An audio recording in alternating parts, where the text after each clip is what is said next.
El general Ulysses Grant, héroe de la guerra civil y además presidente de los Estados Unidos, se tiró una de las frases más legendarias de la historia para referirse a la guerra. Yo nunca he abogado por la guerra excepto como medio de paz. Así que busquemos paz, pero preparémonos para la guerra. Porque la guerra nunca cambia. La guerra es como el invierno, y el invierno está llegando. Winter is coming.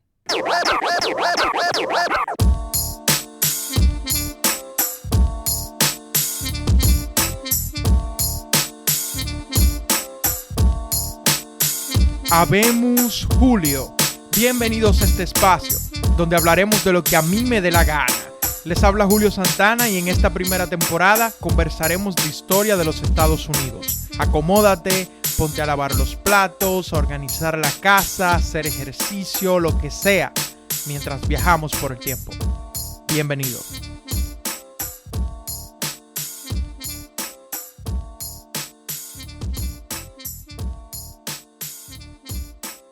Antes que todo, si realmente usted quiere saber cuáles fueron los eventos que nos llevaron hasta acá, hasta este punto, hasta una guerra civil, usted tiene que escuchar el episodio anterior, porque no somos locos. Aquí no vamos a repetir las cosas que ya dijimos, pero sí vamos a ir desde el principio. Las elecciones de 1860 presentan a varios candidatos y presentan un país extremadamente polarizado y dividido. Tanto así que el Partido Demócrata, que había sido el partido hegemónico desde 1800 hasta que se divide con Andrew Jackson, y desde entonces, desde ese momento de la división durante el tercer sistema de partidos, seguía siendo el partido dominante. Ahora estaba no dividido de una forma como se dividió cuando Andrew Jackson, sino completamente dividido entre líneas regionales. Teníamos los demócratas del sur y los demócratas del norte. Los demócratas del norte en las elecciones de 1860 tenían a su propio candidato, en este caso Stephen Douglas, quien fue que debatió con Lincoln en Illinois en esos legendarios debates que se publicaron en todos los periódicos. Por otro lado, los demócratas del sur tenían a John Breckinridge como su candidato, uno más convencido y más radical en cuanto al tema de la esclavitud. Además, había un conjunto de ex-Whigs y un conjunto de moderados que hicieron una nueva coalición llamada la Unión Constitucional. Una unión constitucional supuestamente moderada y centrista que va a probar ser impotente ante la extrema polarización del país. Bueno, ya llegadas las elecciones de 1860 y ya ganadas las elecciones por Lincoln, ya que había ganado porque se había dividido el Partido Demócrata principalmente, pues si los demócratas estaban unidos, perdía Lincoln. Entonces los demócratas más y más radicales, que se hacían llamar Fire Eaters, comienzan procesos de secesión, pues no podemos permitir que los republicanos, ese nuevo partido revolucionario, así decían que era un partido revolucionario de radicales, vengan a abolir la esclavitud a nuestros territorios y a amenazar nuestra institución y nuestro estilo de vida. Es importante destacar siempre que de ninguna manera Lincoln era abolicionista, sino más bien anti-esclavitud, pero era anti-esclavitud, bueno, ni siquiera anti-esclavitud, era anti-expansión de la esclavitud, porque decía que la esclavitud tenía que quedarse en sus confines. Era una posición extremadamente moderada y por eso era una carta ganadora para las elecciones de 1860, porque muchos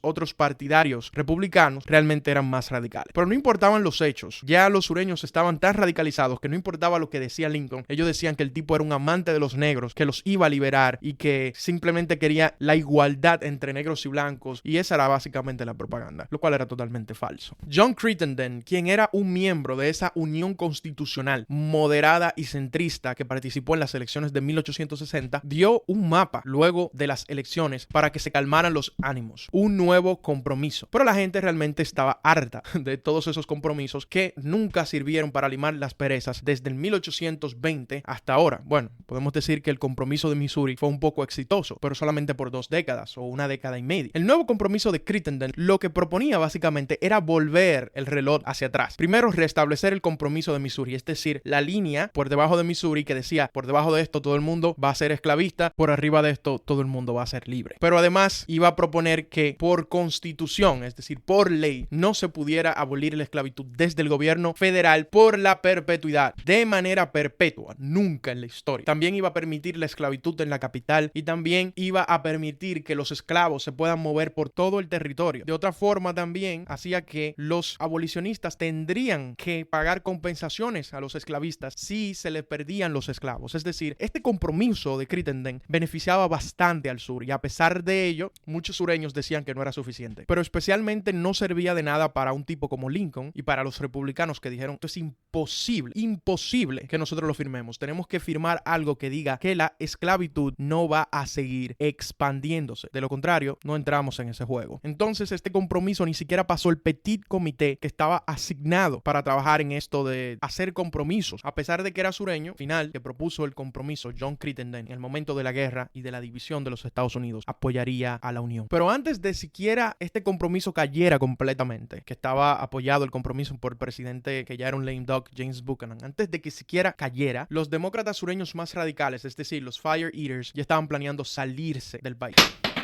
Diablo, se cayó eso. Seguimos. El primer estado que sale de la Unión es Carolina del Sur. ¿Y por qué Carolina del Sur? Carolina del Sur es el estado de John C. Calhoun, aquel miembro del Gran Triunvirato que escribió Disquisition and Government, que tuvo la crisis de la nulificación con Andrew Jackson, que decía que los estados tenían un poder similar al del gobierno federal, que hablaba de la mayoría concurrente, es decir, que todas las élites tenemos que estar de acuerdo para que se pase una política pública, no solamente la mayoría de personas, que hablaba también de que el sur era el alma del país, etcétera, etcétera. O sea, la aversión al gobierno federal estuvo en la cultura de Carolina del Sur y su mayor representante fue uno de los hombres más poderosos del país, John C. Calhoun. Los otros estados del sur de los Estados Unidos, que era más dependiente de la esclavitud, es decir, el Deep South, se fueron poco después, ya en enero de 1861. A solo un mes de que Carolina del Sur dijera, yo me voy de aquí, que fue en diciembre 20 de 1860. ¿Y cuáles eran esos otros estados? Hablamos de Mississippi, Florida y Alabama. El sur bien profundo, pero luego Georgia y Luisiana también se le unen y estos 6 estados conforman lo que son los estados confederados americanos y comienzan una convención constitucional. Luego más adelante de su convención constitucional o de que comenzaran el arreglo institucional, Texas también se uniría en febrero de 1861 y efectivamente entonces todo el Deep South, ahora incluyendo a Texas, estaban en otro país, habían creado otro país aunque no era reconocido por el norte. John Bell, que fue el candidato de la Unión, llama a la calma. Lo mismo hace Stephen Douglas, que era un demócrata norteño. Ese fue el candidato por el norte y el que había debatido con Lincoln. Pero Lincoln está calladito, esperando asumir la presidencia para hacer todos sus movimientos. Y Lincoln era un ajedrecista. Y lo vamos a ver el genio político que era Abraham Lincoln a través de este episodio. Y en el norte estaban escandalizados y no se sabía qué es lo que se iba a hacer y cómo se iba a tomar esta secesión. La cosa se pone más seria cuando comienzan a unirse los estados del norte del sur, es decir, Virginia, que entra en abril a la Confederación. Imagínense ustedes, Virginia, uno de los estados junto con Massachusetts que orquestaron la independencia y que fueron tan centrales y que son tan centrales para la historia de Estados Unidos, el estado que más ha producido presidente en la historia de Estados Unidos, ahora se une a la Confederación. También entran otros estados del norte del sur, es decir, del sur menos profundo, Arkansas, Tennessee y North Carolina, en mayo de 1861. Llega la Convención Constitucional y se tiene que elegir a un presidente y hacer dicho arreglo constitucional. Incluso dentro de todos estos locos había moderados que decían, los Fire Eaters fueron los que nos trajeron a este punto, que no era un punto bueno, o sea,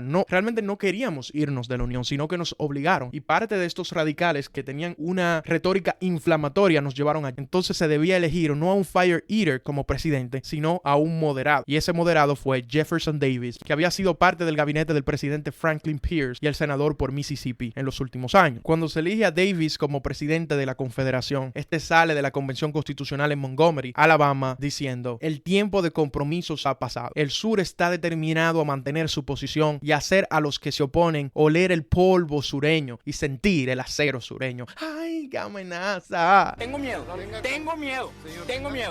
Para Buchanan, el presidente, la secesión era ilegal, pero no condenaba a los sureños en ningún momento. Entonces, seguía con su moderación, entre comillas, hasta el final. Ya en marzo, entonces, del 1861, asume la presidencia el ajedrecista. Ese va a ser el apodo que le vamos a poner a Abraham Lincoln en este podcast. Y Lincoln siempre mostró ser un político de alta categoría, pero aquí se va a probar. Porque arma, empezando, un gabinete estratégico nombrando a todos sus contrincantes, incluyendo a Seward, que era un republicano más convencido y un poquito más radical que él, a un republicano más moderado que él, que también era contrincante suyo de Missouri, Edward Bates, y a otro todavía más radical, de los más radicales, que era Samuel P. Chase. Armonizar este gabinete iba a ser bastante difícil, pero eso es parte de ser un ajedrecista. Lincoln asegura dos cosas. Primero, que la unión es perpetua, y segundo, que no va a abolir la esclavitud en los lugares donde ya existe. Es decir, la institución se va a mantener. Solamente estamos tratando de romper la expansión de la institución. Con esas fuertes declaraciones, ya entonces se tumba la propaganda entre aquellos que no son fire eaters, entre aquellos que no son parte de la secesión, es decir, los norteños que quizá no eran anti-esclavitud, los norteños que participaron en los comicios como Stephen Douglas, entre también los sureños más moderados. Entre todos ellos se le tumba la propaganda porque, miren, los radicales son los que ejecutaron la secesión y el presidente al que ellos acusan de radical está asegurando que no va a abolir la esclavitud ni a hacer nada radical. Entonces tumba la propaganda, agarra el toro por los cuernos. Y bueno, comienza el lío, porque en Carolina del Sur se habían aproximado a capturar todos los pertrechos y suministros militares que pertenecían al gobierno federal. Las milicias estatales, entonces, básicamente estaban tratando de confederalizar, no sé si se dice así, o básicamente expropiar para ellos lo que eran las propiedades del gobierno federal. Corriéndole a esto, entonces, las milicias federales se van a un fuerte que está en una isla que se llama Fort Sumter. Lincoln no se puede quedar de brazos cruzados ante básicamente esta amenaza, y más que el electorado se lo pedía. Entonces Lincoln dice, bueno, lo que voy a hacer es que le voy a mandar suministros de comida a el fuerte para ver si me van a permitir hacerlo, porque si atacan a un barco que no tiene armamento, sino solamente suministros de comida, entonces se van a ver muy mal. Pero al mismo tiempo, si dejan que el gobierno federal le lleve suministros de comida a las tropas que están en el fuerte, entonces se van a ver mal, se van a ver débiles. Por cualquier parte se iban a ver mal. Y efectivamente, funcionó porque el presidente de la Confederación, Jefferson Davis, ordenó evacuar a las tropas de Fort Sumter, y si ellos no evacuaban, entonces comenzaría un asedio. Y así mismo fue. Ellos no evacuaron y salieron así como los perritos, con la cola entre las piernas, no. Y Davis entonces respondió con ese asedio, y luego de que comenzaron a tirar artillería, los militares que estaban dentro del fuerte entonces capitularon. Y con esta agresión directa al gobierno de la Unión, al gobierno federal, al Estados Unidos legítimo, comienza la guerra.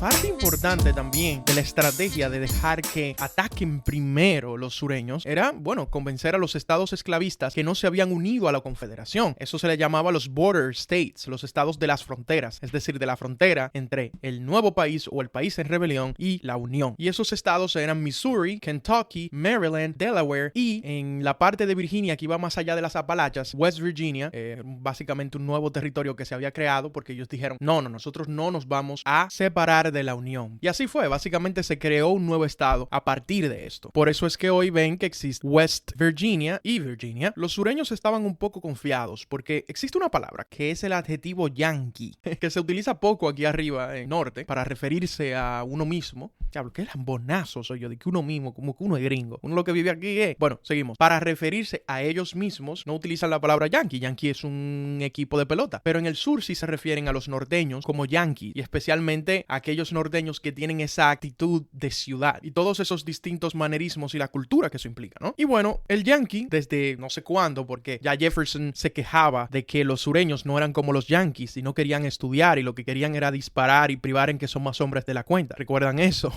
Entonces, desde siempre, la cultura del sur fue una cultura de hombría, de masculinidad, de disparar armas, de pelear gallos, de montar caballos. Y en el norte, los tipos eran unos pusilánimes, según los sureños. Entonces, ellos estaban confiados. Esa gente no sabe ni siquiera disparar. ¿Qué nos va a hacer un yankee a nosotros? Vamos a romper a esa gente como se debe. Entonces, los estereotipos también jugaban a favor de la moral sureña. Lincoln rápidamente, luego de esa rebelión, de ese ataque de parte de la Confederación, hace un bloqueo comercial y comienzan también las movilizaciones. Ya la guerra civil es oficial. La Confederación también hace un movimiento estratégico, que es que mueven la capital de Montgomery, Alabama, a Richmond, Virginia. Richmond, Virginia está como en el centro de Virginia, y entonces recuerden que la capital de los Estados Unidos está está cerca de Virginia, District of Columbia. No sé si recuerdan que se hizo allí la capital porque Alexander Hamilton hizo un trato con los virginianos para que le dejaran aprobar sus reformas y el diablo y su hermano. Bueno, son cosas que van demasiado lejos. Ya, Lincoln también estratégicamente declara que no viene a liberar esclavos, sino que esto se trata de preservar la unión. Los esclavos no van a ser liberados y claro, eso es para apaciguar los ánimos, especialmente en esos estados que tenían esclavos y habían permanecido en la unión. Estos estados de las fronteras estaban divididos porque los políticos se habían quedado en la unión, pero las familias, algunas, apoyaban a la confederación. Entonces se daba el caso de que había un hermano que se iba a pelear al norte y el otro hermano se iba a pelear a favor del sur, o un tío, un primo. Eso de que la capital estuviera tan cerca de la capital, suena como un trabalengua, bueno, de que Richmond estuviera tan cerca de Washington DC pone nervioso a todo el mundo. Y entonces lo que hace el norte, la unión, es intentar capturar esa capital. Así que en julio de 1861 ocurre la batalla de Bull Run, o la batalla del picnic, le podemos decir. ¿Ustedes saben por qué? Porque los políticos de Washington estaban tan seguros que la unión iba a ganar y que iban a capturar la capital y que esta rebeldía ya se iba a acabar, que comenzaron a tomar picnic ahí cerca de Virginia, cerca de Richmond, supuestamente desde las colinas, dicen las leyendas, no sé qué tan confirmado esté eso. Y al final la serie de eventos fue muy distinta, porque se llevan varios miles de tropas, 60,000 en total, y 18,000 en combate activo de cada lado, y bueno, ganan los confederados, tienen la delantera. Así que la moral del sur comienza a elevar. Importante hacer un pequeño paréntesis y aquí decir que los indígenas, especialmente las tribus entre comillas civilizadas, es decir, las tribus cristianizadas, apoyaron a la confederación. ¿Pero por qué? Porque los mismos indígenas compraban esclavos y utilizaban labor esclava. Así que los indígenas que estaban legalizados y que no eran rebeldes al gobierno se unieron a la confederación. Y en esta etapa de la guerra nosotros podemos ver diferencias importantes. Primero, el sur tenía los mejores generales en las preparaciones. Tenía a Robert E. Lee, que ahora era el comandante en jefe, el general. El comandante en jefe realmente era Jefferson Davis, pero el general principal de la confederación, y era quizá el general más experimentado y con más honor militar de todo el país. Entonces, tienen al grosso. Y el asistente de él, el segundo al mando podemos decir, era Thomas J. Jackson, le decían la pared de piedra, otro hombre extremadamente genio en términos militares. El norte tiene población muy diferenciada, más de 20 millones, el sur apenas llegaba a 10 millones, o por lo menos los estados confederados. El norte tenía más población también por los inmigrantes que seguían llegando en el medio de la guerra. El norte tenía lo más importante, que era una economía diversificada. Tenían industrias, pero también tenían agricultura, no a la escala que había en el sur, porque el sur era rural, pero sí un sector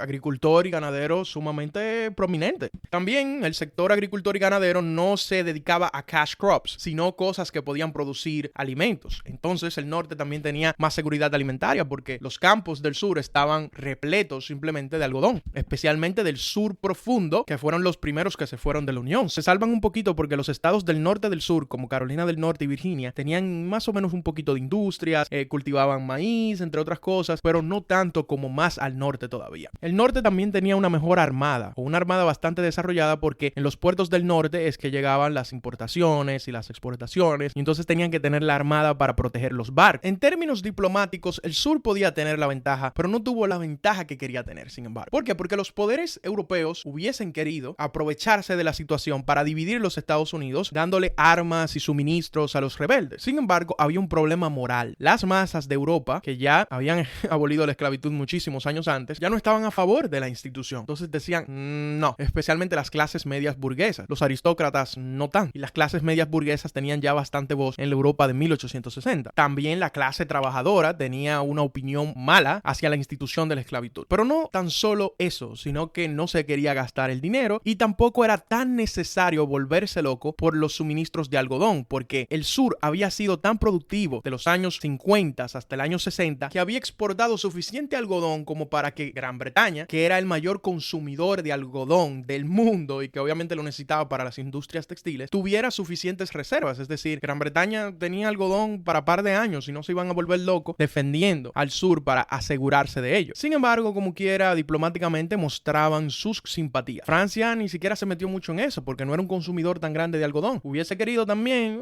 tú sabes, tirar su chinita para debilitar un poquito a Estados Unidos, promoviendo la guerra civil, pero no. Y de hecho, a finales de 1861, en las preparaciones de guerra y las pequeñas batallas que estaban ocurriendo, ocurre el Trent Affair, cuando un barco de Lincoln básicamente secuestra un barco de diplomáticos británicos debido a que estaban a bordo diplomáticos de la Confederación, es decir, estaban tratando de mandarlos a Gran Bretaña para que negociaran allá. Y Lincoln, con sus barcos, ordenó la captura de los británicos, lo cual causó un gran problemón diplomático. Y al final los liberaron porque dijo Lincoln, una sola guerra a la vez. No nos vamos a meter en tanto lío al mismo tiempo. Sabio, como dije, el ajedrecista. También el norte estaba en desventaja porque el norte tenía que hacer una guerra ofensiva, lo que significa más largas cadenas de suministros, mientras que el sur tenía que hacer una guerra defensiva. Siempre y cuando pudieran repeler al invasor, ellos podían mantener su posición. Por todo el 1861, las batallas fueron principalmente de inteligencia y contrainteligencia. Era mirar mucho al otro. Pero el general McClellan, que era el general del norte de la Unión, tenía un exceso de cautela. Lincoln se desesperaba todo el tiempo con este general. Lincoln, a pesar de la cautela de su general, comenzó una movilización total que ya se estaba dando en el sur, pero ahora venimos en el norte. Y presiona a McClellan para que lance una ofensiva contra la Confederación en Richmond. Pero en medio del lanzamiento de dicha ofensiva, se paraliza y no entra con todas las fuerzas a Richmond. Y tiene miedo de entrar porque creen, erróneamente, que la Confederación tiene más tropas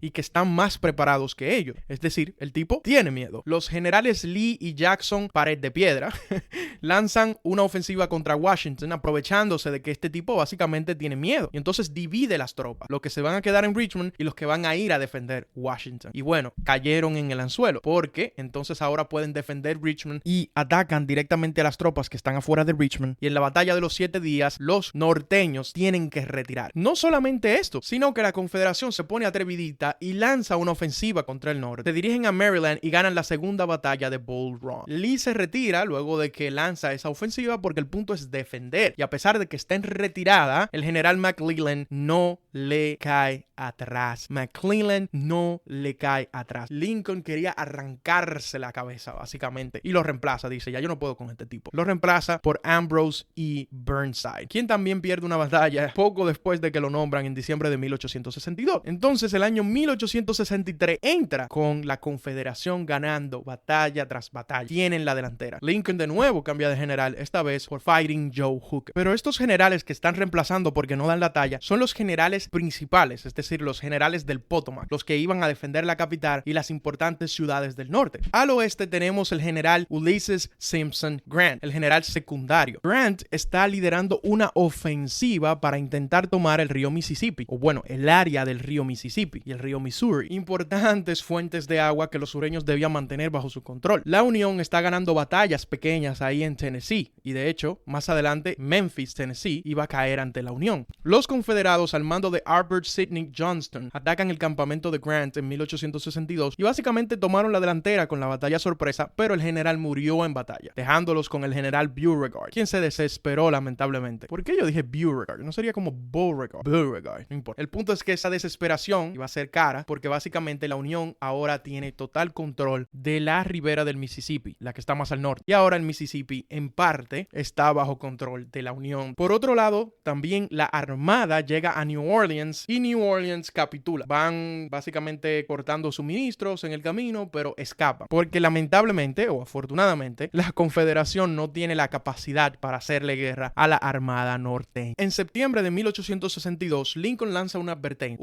ya ustedes saben, que si seguían la batalla, iba a lanzar una proclamación en 1863. Siguieron las batallas, siguió la rebelión y lo cumple. En enero de 1863, lanza una proclamación que dice que había que reemplazar los ideales de los estados rebeldes por la fuerza. La proclamación decía que los esclavos de los estados rebeldes estaban liberados nominalmente. Es decir, no había un esfuerzo sistemático por liberarlos, pero nominalmente estaban liberados. Los de los estados que no habían entrado en rebeldía, los estados esclavos que se habían mantenido en la Unión, seguían con la esclavitud. No estaban liberados sus esclavos, ni tampoco los esclavos de los plantistas de Tennessee, que básicamente capitularon ante el gobierno de la Unión. Así que fue una emancipación parcial, o cuando viene a ver ni siquiera parcial, más bien nominal, pero ya esto cambia la naturaleza de la guerra.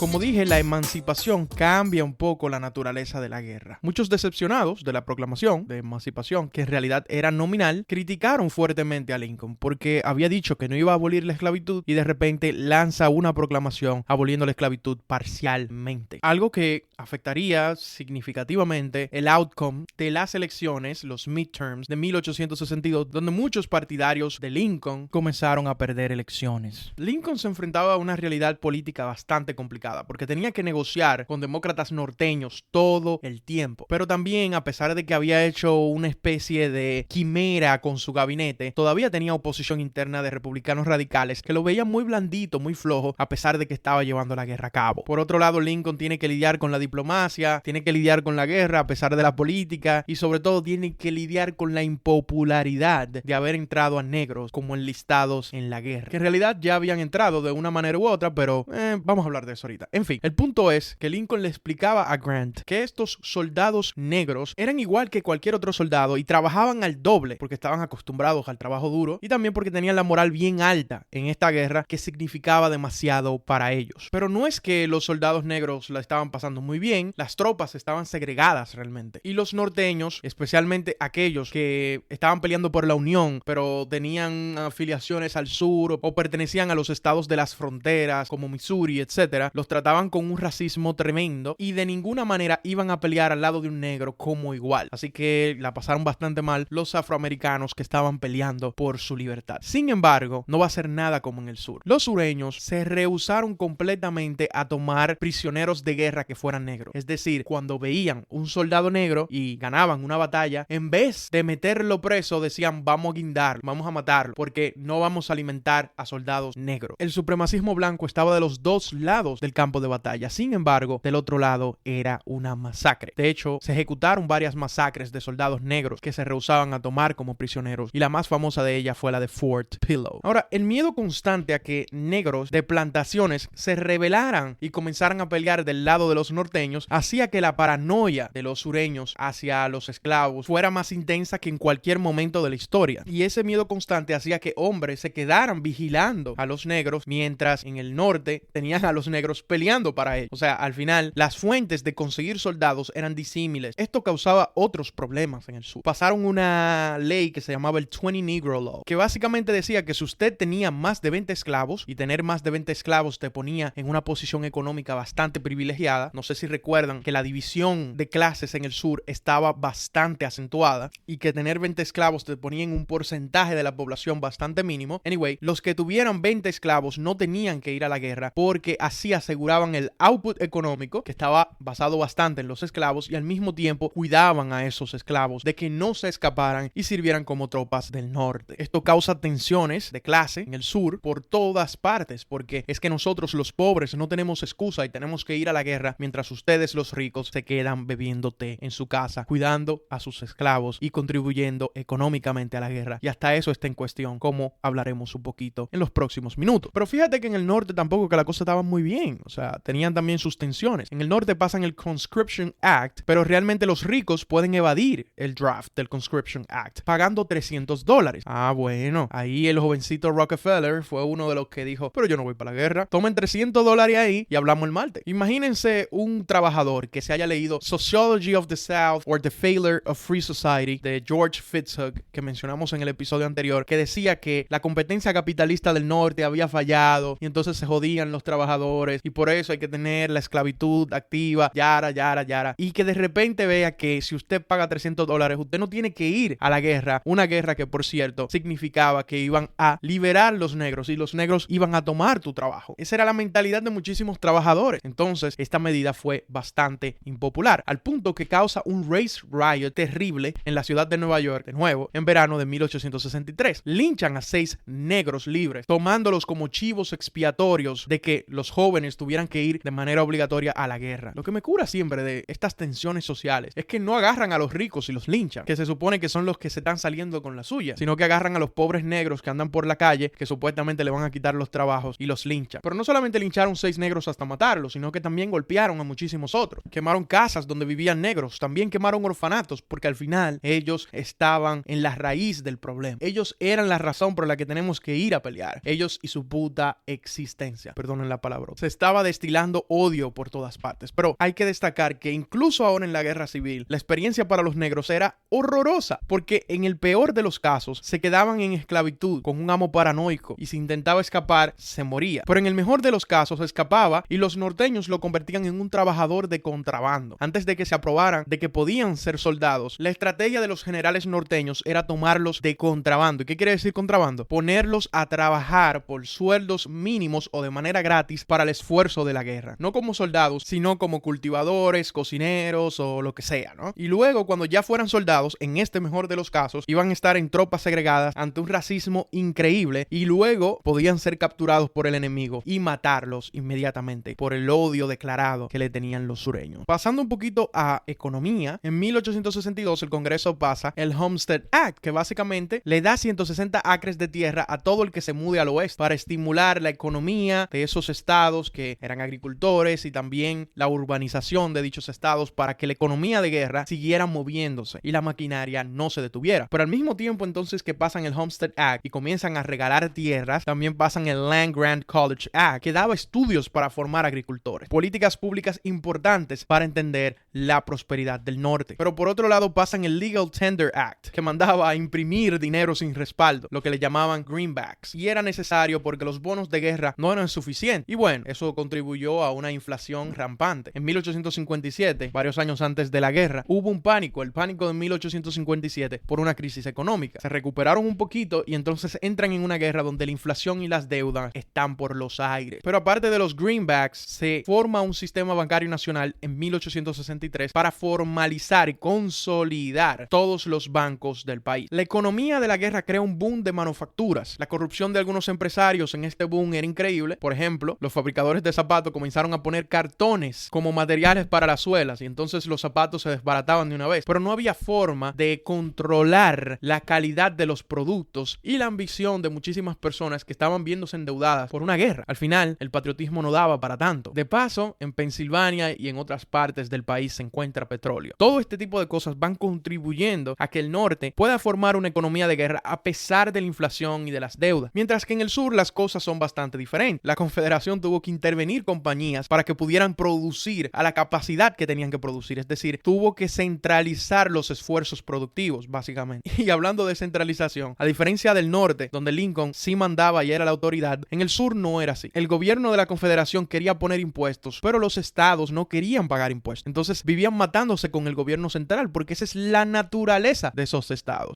Y le jugó en contra de manera increíble. Los bonos no eran suficientes. No querían contribuir con impuestos. Y, para colmo de los colmos, la economía seguía hundiéndose porque los británicos no estaban comprando algodón masivamente como lo hacían en años anteriores. Entonces, ¿para dónde vamos? Y con todos estos guerreros y todos estos nombres de hombres, ¿qué hay de las mujeres? En el caso del sur, las mujeres tuvieron que asumir el rol de hombres en el hogar. Y como la mayoría de la gente en el sur no tenía esclavos, sino que eran blancos, que trabajaban la tierra y aspiraban quizá en algún momento de su vida a comprar un esclavo, ellas tenían que cultivar y tomar todas las tareas del hogar mientras su marido estaba peleando en el campo de guerra, a veces trabajando horas y horas y horas, mientras también criaba a sus hijos. En el norte pasaba algo bastante parecido, lo único que las oportunidades eran más, porque no solamente podían ser agricultoras, sino que también podían ser profesoras, también podían ser enfermeras y trabajar como voluntarias en la guerra, de hecho, porque al final en los campos de batalla había una gran cantidad de soldados que estaban muriendo no por balas, sino por fiebre o por diarrea, lo cual catapultó a un norte capitalista y con reformadores que estaban tratando de buscar soluciones. Y de hecho se creó una comisión sanitaria donde las mujeres tenían cierto nivel de participación porque eran las que se preocupaban por la salud. Pero aún así, las mujeres del norte también tenían que enfocarse en suplantar a sus maridos mientras al mismo tiempo criaban a sus hijos y tomaban sus responsabilidades que tenían antes. Una carga increíble. Aterrizando un poquito a la política, en la Confederación había mucha inestabilidad porque para mantener la guerra se necesita cierto nivel de poder y de centralización. Los gobiernos usualmente se vuelven más autoritarios y se vuelven más centralizados en un esfuerzo de guerra constante. Podemos recordar que en Roma la figura del dictador, del dictador, era de hecho una figura temporal en tiempos de guerra para que un hombre pudiera agilizar las actividades del gobierno, pero no era el caso de Jefferson Davis, quien nunca fue tan popular y que tenía todos los estados del sur en su contra todo el tiempo porque no querían contribuir constantemente al esfuerzo de guerra, no querían que un estado los estuviera mandando, querían mandar ellos en su estado y básicamente, como lo dice su nombre, ser simplemente una confederación, lo cual no es tan efectivo agresivo, tú sabes. Pero aún así, en el sur también suspendieron el habeas corpus. Y digo también porque en el norte Lincoln lo había hecho. Y si usted se le encontraba apoyando el sur y vaina, usted estaba feo bajo el gobierno de Lincoln. Lincoln no cogía corte. El gobierno fue autoritario en muchísimos aspectos, al punto que en las elecciones de 1864, de las cuales vamos a hablar ahora mismo, en los estados de las fronteras con el sur, estaban supervisando las votaciones para ver, pero en realidad era para intimidar y que no votaran en contra de Lincoln y bueno, ya ustedes saben. En el medio de la guerra entonces llegan las elecciones de 1864 y ya Lincoln tenía oposición de muchísimas partes, lo tenía jugo el Comité Congresional sobre la Conducta de Guerra, que era básicamente un comité congresual hecho para básicamente tenerle una correíta a Lincoln ahí. La oposición más fuerte, sin embargo, era la de los demócratas, que siempre fueron afines a como máximo,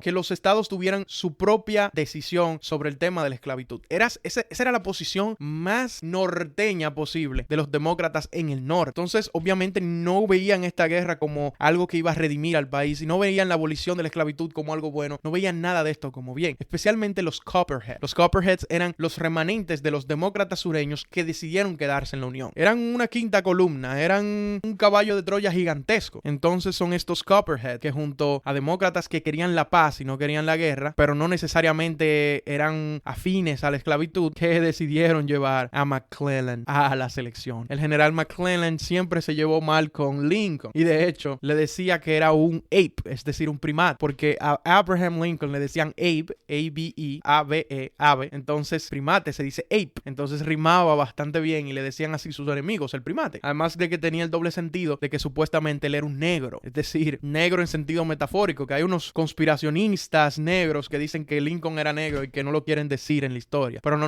era negro metafóricamente, es decir, que apoyaba a los negros y los amaba, algo que es una total mentira, porque Lincoln era racista y ni siquiera abolicionista era. Se moderó poco a poco en la guerra, ¿no? Sus posiciones en cuanto a eso fueron un poquito más radicales con el tiempo, a medida que veía que era necesario incorporar negros y que los negros eran capaces de cambiar el curso de la guerra. Pero los republicanos no eran tontos y entonces no se lanzaron como partido republicano en las elecciones de 1864, sino que para absorber los demócratas norteños que creían que el sur se había pasado y sí apoyaban la guerra, crearon una nueva coalición llamada el Partido de la Unión. Y a pesar de la fuerte oposición, Lincoln fue el candidato. La campaña fue bastante agresiva. Lincoln elige como su compañero de boleta a un demócrata sureño, Andrew Johnson. El tipo apoyaba la institución de la esclavitud, pero consideraba que la Constitución había hecho que la Unión fuera perpetua y no quería irse de la Unión, a pesar de que era un esclavista y apoyaba todo eso. Y eso era para moderar básicamente el tono y poder apelar a toda la población, incluyendo a esas personas que todavía apoyaban la esclavitud y se habían quedado en la Unión. La campaña fue bastante agresiva y bajo el eslogan de Lincoln de que no se podía cambiar un caballo en el medio del cruce del río, ganaron las elecciones avasallantemente en términos del colegio electoral, creo que un 80 y tanto % del colegio electoral, pero en cuanto al voto popular, solamente la diferencia fue de 10 puntos. En el sur no tenían elecciones porque se supone que el presidente de la Confederación iba a ser cada 6 años, pero ya en un punto decisivo de la guerra, que era este año, 1863 y 64, los estados se refugiaron en sus propias milicias y estaban evitando mandar más jóvenes al draft. Davis se vio desautorizado y con poca capacidad de centralizar los esfuerzos de la guerra. Y mientras el sur colapsa económica e institucionalmente, la guerra continúa.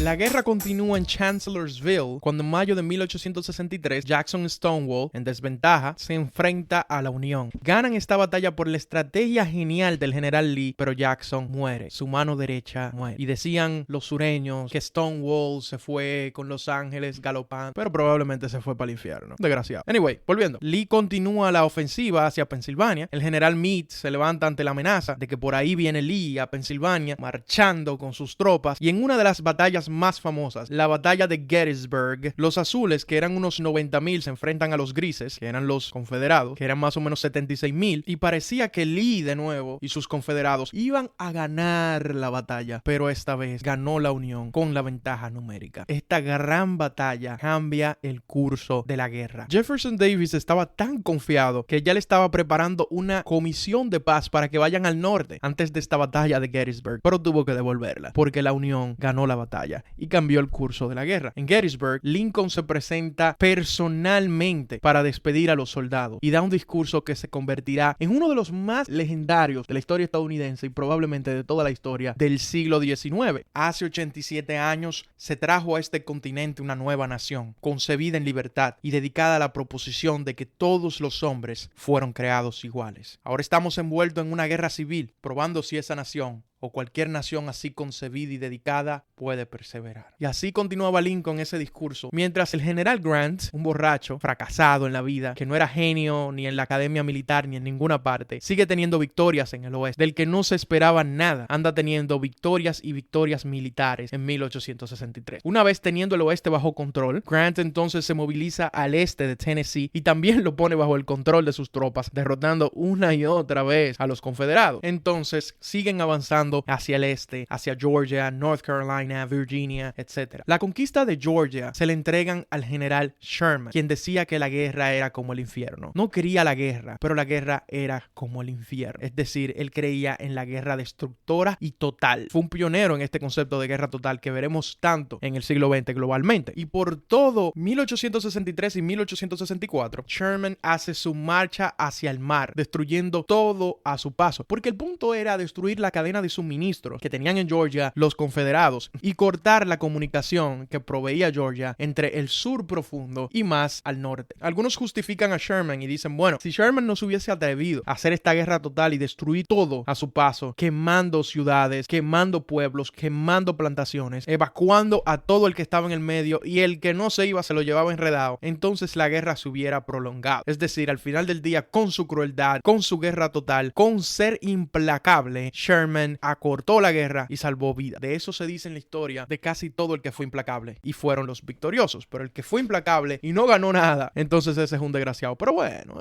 así funciona. El dicho de que la historia la escriben los vencedores siempre tiene la razón. Grant y Sherman estaban comprometidos con la guerra total. De hecho, Grant dejó de intercambiar prisioneros con los confederados a pesar de que sabía de que sus prisioneros iban a sufrir, iban a morir de hambre, los iban a ejecutar. Dijo, no, ya no hacemos más intercambios, específicamente para no devolverle soldados a la Confederación. Y en mayo de 1864, Grant deja a Sherman por el sur y se mete a Virginia. Era una misión suicida, tratar de ganarle a Lee en Virginia, batalla tras batalla, y él sabía que Lee iba a ganar en muchas de esas batallas, pero él pensaba en el largo plazo. Él pensaba en la guerra y no en las batallas específicas. Él sabía que él tenía más tropas que Lee y que a pesar de que Lee iba a poder defenderse y ganar algunas de esas batallas, al final el norte iba a perseverar. Es decir, el borracho loco y panzón, que era un fracaso en la vida, había probado ser tremendo alacrán, tremendo general. La guerra trae gloria a aquellos que se creen que son perdedores. Aquí no puedo meter demasiados detalles porque este episodio se podría volver kilométrico. Así que para los amantes de la guerra, googleen las batallas en Virginia de Lee y Grant en 1864, una tras otra, y verán dos genios militares, especialmente Lee con su genio militar estratégico y Grant con su perseverancia y de mirar políticamente la guerra. Ya Lincoln había intentado negociar con el vicepresidente Alexander Stephens, ofreciendo que los iban a dejar en la Unión y que iban a dar amnistía a todos los soldados de altos rangos que participaron, etc. Pero también hablaba de la abolición de la esclavitud. Los sureños se negaron y dijeron que iban a pelear hasta que el sur esté en llamas.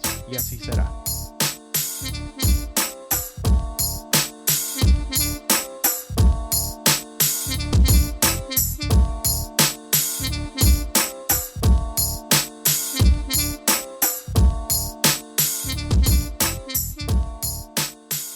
Partiendo de las batallas que había perdido, Grant estaba un poquito desesperado, así que comenzó un asedio a la ciudad de Petersburg. Sabía que ese asedio no iba a ser mucho, pero le ganaba un poco de tiempo. En el mar la cosa estaba mucho más controlada. La armada captura Mobile Bay, que es esta ciudad que está en una bahía en Alabama y que era un puerto importantísimo del sur. En ese departamento del mar, el norte tiene control completo desde el inicio. Sherman seguía marchando y destruyendo todo a su paso, y el general Johnston en el sur realmente no pudo detenerlo. En diciembre de 1864, Sherman tumba Savannah, es decir, la capital de Georgia. Luego de tener el control de Georgia, entonces marchan a Carolina del Sur porque el resentimiento que había con este estado era enorme, ya que fueron ellos los primeros que se separaron y son los culpables de tantas y tantas muertes. Entonces Sherman continúa la marcha y en 1865 entonces captura Columbia, que es la capital de Carolina del Sur. Quemaron esa capital hasta el fondo, es decir, una cosa terrible. De nuevo, algunos los justifican porque dicen que esto es lo que ejerce presión para que el sur se logre rendir rendir. Pero vuelvo y repito, ¿cómo se vería esto si fueran los sureños que estuvieran ejecutando esta guerra total? Ahora que el oeste está bajo control, ahora que parte de la llave del sur profundo que es Georgia y parte del sur profundo que es Carolina del Sur también están bajo control. Entonces Sherman marcha al norte para juntarse allá arriba en Virginia con Grant e intentar derrotar el ejército de Lee. Lee sabe que la cosa se está poniendo picante y en abril de 1865 intenta retirarse al sur para hacer lo mismo que están intentando hacer los norteños, juntarse con el otro ejército que es el ejército de Johnston, que fue el que le salió corriendo a Sherman. Pero el general Grant lo intercepta. Lee, que tiene unos 35,000 soldados ante los 100,000 soldados que tenía Grant, dice: no queda más nada para mí que ir a visitar al general Grant. Le manda una carta y se junta en un sitio privado con él y le dice: nos vamos a rendir. Grant ofrece piedad y los deja ir. Y como el diablo no descansa, días después, Lincoln, que ya estaba ganado, decide relajarse un poquito en abril de 1865 y dice: voy a ir al teatro, a relajarse, a descansar. Y un actor que era fanático del sur y que ha pasado a ser infame en la historia, John Wilkes Booth, le dispara en el medio del teatro. Muere al otro día. Ahora, el presidente de los Estados Unidos es el tipo que es afín a la esclavitud, Andrew Johnson. Por todo el norte, entonces, se llora la muerte de Lincoln, quien no era tan popular en vida, pero ahora que en la muerte se inmortaliza. Solo sus enemigos están celebrando la muerte, incluyendo a los sureños. 3 días después de la muerte de Lincoln, Johnston se rinde ante Sherman, así como Lee se rindió ante Grant, y se acaba la guerra. Murieron más de 500,000 de personas, aproximadamente 600,000. El presidente de la Confederación, Davis, decía que se siguieran defendiendo, que siguieran peleando, que lo hiciéramos entonces con guerras de guerrilla, pero ya la moral estaba en el suelo, se había acabado todo. El 10 de mayo capturan a Davis y ahora lo mandan a prisión y tienen un prisionero de guerra que es el presidente de aquella nueva nación que ya no será. El presidente Johnson declara la victoria formalmente a finales de mayo de 1865. Ahora toca construir una nación completamente destruida.